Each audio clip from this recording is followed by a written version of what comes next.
Hello students, myself Professor Jaya Agrawal from Pimpri Chinchwad College of Engineering, Nigdi, Pune.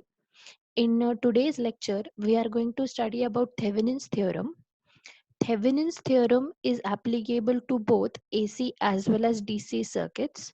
But in today's lecture, we'll limit our scope to only DC circuits. So let us start with Thevenin's theorem. Now, before proceeding with what is Thevenin's theorem, first let us try to understand what is the need of Thevenin's theorem. See, Thevenin's theorem is nothing but an analytical method that is used to change a complex network into a simple equivalent circuit.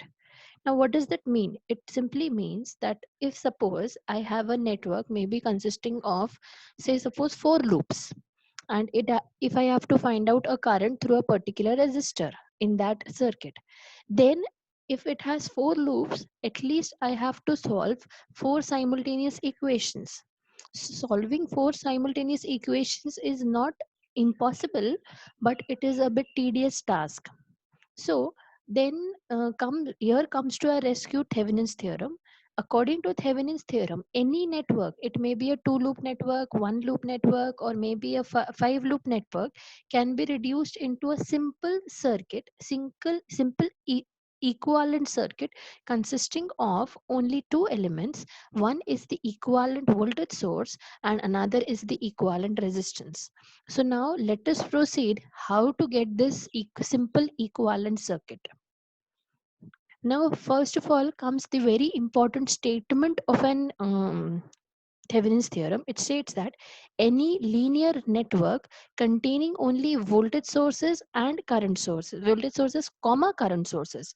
It means that Thevenin's theorem is applicable to circuit having voltage sources as well as current sources or both, and resistances can be replaced at terminals AB by an equivalent combination of voltage source VTH in series with a resistance RTH.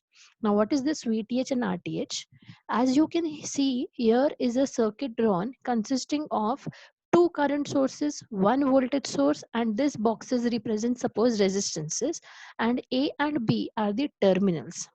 So according to Thevenin's theorem, the circuit behind the terminals AB, this dotted circuit, consisting of two voltage sources, a current source, and resistances, can be reduced into a simple circuit consisting of a voltage source VTH and a resistance RTH.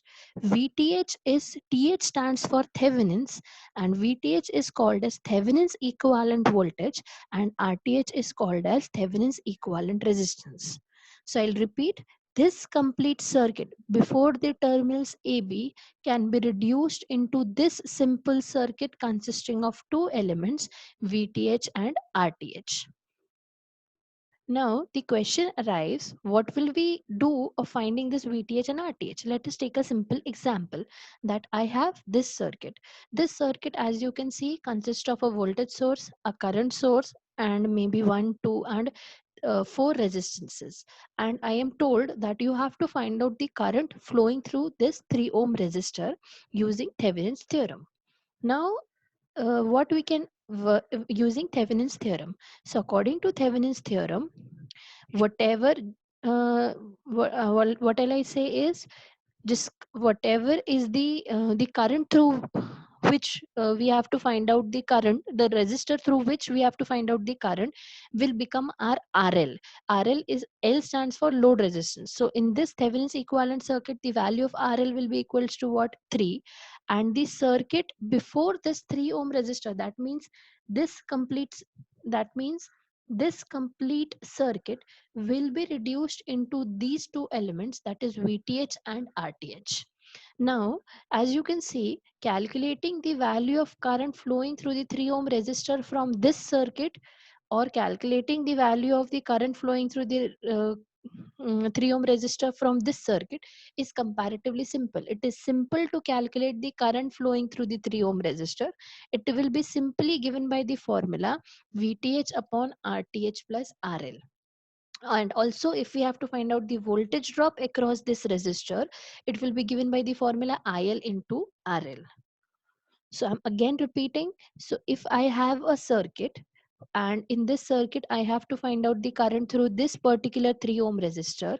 Then in my Thevenin circuit, 3 ohm resistor will be nothing but the load resistance, and leaving this 3 ohm resistor, the rest of this circuit we have to reduce into these two elements.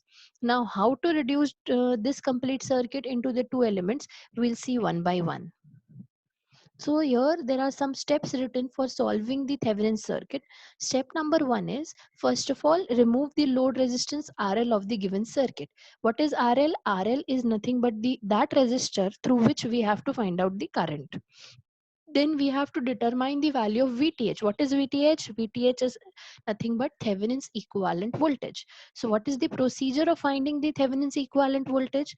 What we have to do is, whatever is the load resistor, we have to remove it, and or we have to remove it. And when we remove that load resistor, the circuit will be open, and the open circuit voltage between that load resistor terminals A and B will be then by using maybe KVL or KCL or maybe current division or some other rules, we can find out the value of 8 VTH. We'll see in the numericals how to basically find out the values of VTH. Then the second step is to find out RTH. What is RTH? RTH is nothing but the equivalent resistance. So for finding out the equivalent resistance, first step that we'll do is, obviously we'll remove the load resistance. Then the second thing is, we have to replace the uh, sources by their internal resistances. So if they are practical sources, we have to replace by their internal resistance, which will be specified in the problem itself. And if it is not specified, then we'll assume that the sources are ideal. As you people must be knowing that if it is a voltage source, then its internal resistance is zero. So its internal resistance is zero. So when I find out VTH, I have to replace that voltage source by short circuit, which corresponds to zero internal resistance. And if it is a current source, then what we have to do is, its internal resistance of an ideal current source is how much? It's infinity. So we will be replacing it with by open circuit. Then we'll draw the Thevenin's equivalent voltage, and accordingly using the we can find out the value of the load current IL. So let us proceed with the numericals one by one. Now here is the first numerical. In this numerical, what all we have two voltage sources, we have two 5 ohm resistor, one 10 ohm resistor and one 8 ohm resistor. What is given in the question is, using Thevenin's theorem, find the current flowing through the 8 ohm resistor. Now that means that 8 ohm resistor is the load resistor. So step number one is what? We'll draw the Thevenin's equivalent circuit from the main circuit. So what will be the Thevenin's equivalent circuit? It will consist of VTH, RTH, and it will, sorry, it should be RL here. It will consist of RL here. So RL equals to how much? 8 ohms. Why 8 ohms? Because it is given in the problem that we have to find out the current through the 8 ohm resistor. So what becomes the value of RL? It becomes equals to IL. So from the Thevenin's equivalent circuit, it is simple that the value of IL will be what? VTH upon RTH plus RL. So if we have to get the value of IL, what are all the unknown parameters now? VTH is unknown to us, RTH is unknown, and RL is equals to 8 ohms. So now our next step will be to calculate VTH as well as to calculate RTH. So let us proceed. Now, first of all, we'll calculate VTH. What is the procedure to calculate VTH? The complete circuit will be drawing as it is. The what will be doing? Only the road resistor, that is the this 8 ohm resistor, will remove from the circuit, and the rest of the circuit will be drawing as it is. After removing the load resistor, these two terminals will name as A and B. Now the voltage between these two terminals A and B will be called as VTH. Let us assume A terminal to be positive and B terminal to be negative. This is just an assumption. Now VTH is nothing but the voltage between the terminals AB. We need to apply KVL to find out the voltage. As you can see in this circuits, two loops are formed. So if we need to calculate VTH, let us apply KVL in the second loop. So let us start. Here I have assumed that I1 and I2 are the loop currents flowing in clockwise directions. So if we, for the calculation of VTH, will apply to loop 2. So what will I get if I start from here? I'm going from negative to positive. That is, negative to positive means there is a voltage rise. So I will write here 75 minus 5 I2 minus of I1, because the current flowing through the 5 ohm resistor is I2 minus I1, since it is common between the two, loops, minus 10 I2. Then from here I come, then here it will be positive to negative. So positive to negative, it will be what? Minus VTH equals to 0. So from in this equation, we unknown is what? There are three unknowns: I1, I2, and VTH. We are interested in what? VTH. So if we want the values of VTH, we have to first get the values of I1 and I2. Now, how to get the values of I1 and I2 is, as you know that the second loop basically it is open, so automatically what becomes the value of I2? I2 will be 0. So substituting the value of I2 equals to 0 in this particular equation, we get VTH equals to 75 plus 5 I1. Now what is our aim? We have to find out VTH. So for VTH, first we need to calculate what? I1. So let us proceed how to calculate I1. Now, if we apply KVL to loop 1, we get this equation: 250 minus 5I1 minus 5I1 minus I2. Again, as we know, I2 equals to 0. So value of I1 that we get is 25 amperes. So substituting this value of 25 amperes in the first equation, we get the value of VTH equals to 200 volts. So our first step is over. What is our first step? We have calculated what? VTH. Now what is the second step? Where it is the calculation of RTH. Again, I'm repeating, why are we calculating this VTH and RTH? Because we are supposed to calculate the current flowing through the 8 ohm through the load resistor. Now, what is the procedure to calculate RTH? Again, what we'll be doing is, we'll draw the complete circuit as it is. We'll replace the voltage sources by short circuit. So here was one voltage source which we have replaced by short circuit. 250 volts is replaced by short circuit here, as well as a 75 volts voltage source is replaced by short circuit here. In this circuit, we don't have any current source, so we just have two voltage sources. So one is here and one is here. So we are left with only three resistor: one 5 ohm, 5 ohm, and 10 ohm. Here was our load resistor which we have open circuited. So RTH is the resistance seen from these two terminals. Now how to solve? These are the three resistors. If RTH is on this side, then we'll start reducing the circuit from this side. This side means, as you can see, 5 and 5, they are connected in parallel, and this parallel combination is connected in series with the 10 ohm resistor. So what is the value of RTH we get is 5 in parallel with 5, that is 2.5. Then 2.5 in parallel with 10 equals to 12.5. So what is the value of RTH that we are getting? It is 12.5 ohms. Now, some people may have a doubt that why 10 and 5 we are not considering in parallel, or 10 and 5 are why they are not in series, and why 5 and 5 are in parallel. See, whenever you are needed to calculate RTH, if RTH is between these two terminals, you have to reduce the circuit from the opposite side. Or else I'll say, assume that here is a source. If I say here is a source, then one current, suppose the current flowing through this 10 ohm resistor, let it be I, and when it comes to this junction, it will be splitting into these two terminals, maybe I1 and I2. So as you can see, the current flowing through both the 5 ohm resistor is different, I1, and here it is I2. And whenever the current are different, they are connected how? They are connected in parallel. So we'll say that 5 and 5 are in parallel, and the resultant of that parallel combination is in series with the 10 ohm resistor.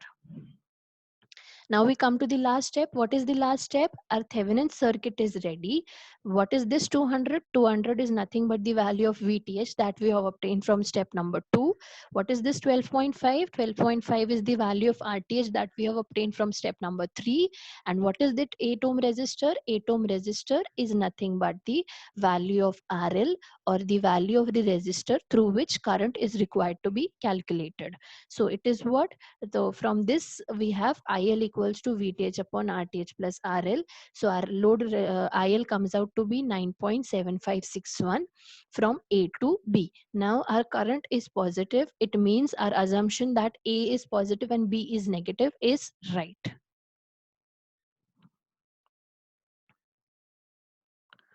Now let us come to the next numerical. In the next numerical, here we are supposed to calculate the value of current flowing through the 10 ohm resistor. Now, as soon as they say that you have to find out the current through 10 ohm resistor, automatically the value of RL will be equal to 2, and the remaining network we have to reduce into VTH and RTH. So now let us proceed. First step will be calculation of VTH. So as we all know, whenever we have to calculate VTH, we will open circuit the load terminal. Open circuit the load terminals means these 10 ohm resistor will be removed, and this terminal will be named as A and this terminal will be named as B. Then the voltage between these two terminals will term as VTH, again assuming A to be positive and B to be negative. Now what this assumption means, after calculation of VTH, if my VTH comes out to be positive, then I'll say that my assumption is right, and if VTH comes out to be negative, then I'll say that A is negative and B is positive. So let us see that whatever is our assumption is right or wrong. Now, again, we have to calculate VTH. VTH will be calculated using KVL. As we have two loops again, I have assumed that the current flowing in loop 1 is I1. The current flowing through loop 2 is I2. For VTH, we need to apply KVL in second loop. So what we'll get, let us start from this 6 volt voltage source. We are going from here to here. First comes negative and then comes positive. Negative to positive, there is a voltage rise. So what is voltage rise written as? It will be written as 6 minus 3 I2 minus of I1. Since 3 ohm resistor is common between the two terminals, then we'll come to this terminal A, which is nothing but positive. Positive to negative is voltage drop, so we'll write it as minus VTH equals to 0. Now again in this circuit, same as the previous, loop 2 is open, so automatically the value of I2 becomes equals to 0. So we get VTH equals to 6 plus 3 I1. So if we have to calculate VTH now, first we need to get the value of I1 from this particular mesh. So what is the value of I1 now? We'll apply KVL to mesh 1. It will be 4 minus 2 I1 minus 3 I1 minus I2 minus 6. Again, we know that I2 equals to 0. Then we get the value of I1 equals to minus 0.4 ampere. Now, after we get the value of I1, we'll substitute that in the equation number 1 to get the value of VTH. VTH is coming out to be 4.8 volts. It is positive, indicating that our assumption A terminal is positive and B is negative is right. Now we are done with the calculation of VTH. Now we'll proceed with the calculation of RTH. For the calculation of RTH, what we'll do is, again the same procedure. We'll open circuit our load terminal and short circuit the voltage sources and open circuit the current sources. As in a circuit we don't have any current source, we have only voltage source. So here is one voltage source, so we have short circuited it, and another is here, so we have short circuited here. So now we have only two resistance, and RTH is the resistance seen from these two terminals.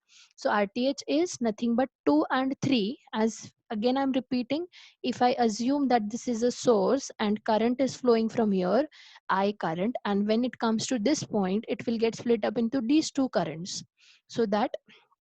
So since the current is different, so these two resistances are connected in parallel. So the value of RTH is what? 2 in parallel with 3. So it comes out to be 1.2 ohms. So we are done with the calculation of VTH and RTH.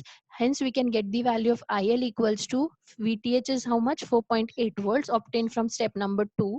RTH is 1.2 and RL is 10. It is already given in the numerical. So the value of IL that we are obtaining is 0.4285 amperes from A to B. B is not visible here, but it's A to B. Again, the current is positive, indicating that our assumption that the current is flowing from A to B is right.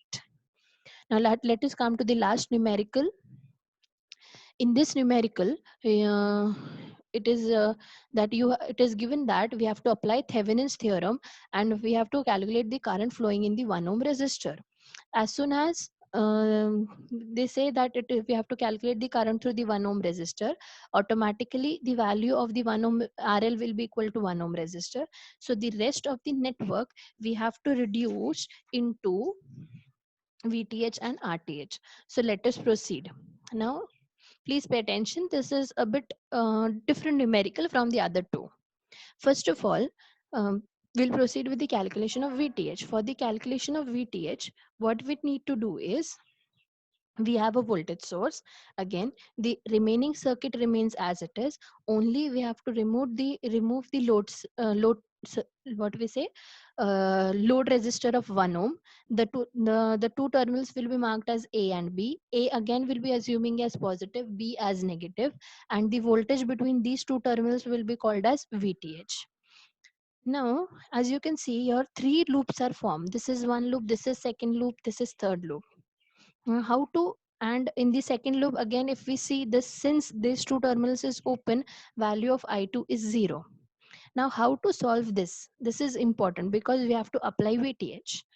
As you can see, this 12 ohm 12 volt battery or 12 volt voltage source and 9 ohm resistor, they are connected in parallel.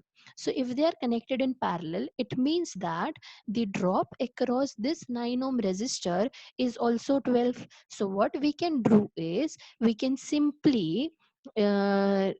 simply just draw this circuit like this, because since they are connected in parallel. Okay. Similarly, what is happening is this 24 volt and this, sorry, this 24 volt and 10 ohm, they are also connected in parallel. So we can draw this circuit as 24, 12 and VTH. So this becomes our resultant circuit. See, again I'm repeating, we'll go back to the previous circuit. This is our main circuit, this is 20 voltage source, it is connected in parallel with 10 ohm. So I may say that the voltage drop across the 10 ohm resistor will be also 24. Similarly, the voltage drop across the 9 ohm resistor is also 12 volt. And if we talk about the 8 ohm resistor, since the current flowing through the 8 ohm resistor is what? I2, and I2 is equals to 0. So our circuit will just consist of this voltage source and VTH. So this is the circuit that we are getting: 24 volt, 12 volt and VTH. Now we have to get the value of VTH. So we'll apply KVL here. So if we go from here, it is negative to positive, that is a voltage rise, so it will be 24. Then we come here, so it is negative. Negative to positive is again what? It is voltage rise, so it will be written as plus 12. Then we go from here, it is positive to negative, that is voltage drop, so I will write minus VTH equals to 0. So what the value of VTH we are getting is what? 36 volts, right? Now we'll go back again to the calculation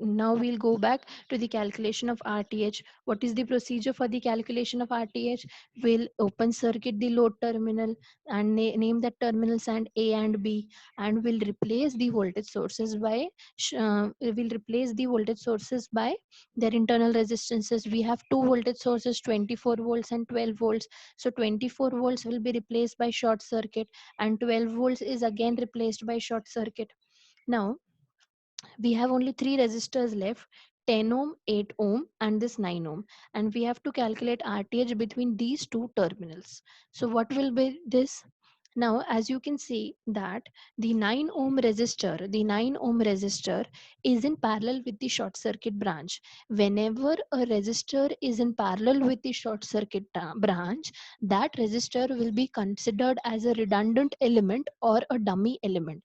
Since, as you know, that this is the resistance of this path is 0, so infinite current will be flowing through this, so this will be considered as a dummy element. So now our circuit is only left with Now our circuit is only left with left with the 10 ohm resistor and the 8 ohm resistor. Now if we go back to the circuit, we'll see that even the 10 ohm resistor is in parallel with a short circuit branch. So this resistor also becomes a dummy element. So how many resistors are now left? We are only left with the one resistor, that is the 8 ohm resistor. So our circuit becomes like this. So automatically the value of RTH becomes equals to what? It becomes equals to 8 ohm. So after the values VTH we have obtained as 36 volts from step number 2, RTH is 8 ohms and RL is 1 ohm. So we'll get the value of IL. It's again coming out to be positive, indicating that our assumption A terminal is positive and B is negative is right. So before stopping, we'll just revise again this numerical. I'll repeat. For the calculation of VTH, what we did was open circuit the load terminal. When we open circuit the load terminal, we find out that 24-volt voltage source and 10 ohm resistor, they are connected in what? They are connected in parallel. So the voltage across both the branch will be same. So I, rather than drawing two branches, will draw only one branch or one. Then similarly the 12 volt and the 9 ohm, both they are connected in parallel, and since they both are connected in parallel, we'll draw only one, because the voltage drop across the two parallel branches is same. And the current flowing through the 8 ohm resistor is I2, and as we know this loop is open, the value of I2 is 0. So automatically the voltage drop across 8 ohm resistor is 0. So removing that from the circuit, so this is our circuit left now. Now drop across. So from here we are getting the value of VTH. For the calculation of RTH, we have 10 ohm resistor, 8 ohm resistor and 9 ohm resistor. 9 ohm resistor is in parallel with the short circuit branch. 10 ohm resistor is in parallel with the short circuit branch. So both the 10 ohm and the 9 ohm resistors become dummy elements. So we are just left with only the 8 ohm resistors. RTH is nothing but the equals to 8 ohms. So by getting the values of VTH and RTH, we are able to calculate the value of IL. So here, stopping here, in summing up, in this particular lecture, we studied about how to use Thevenin's theorem, what are the steps involved in Thevenin's theorem. I hope this lecture was useful to you. Thank you.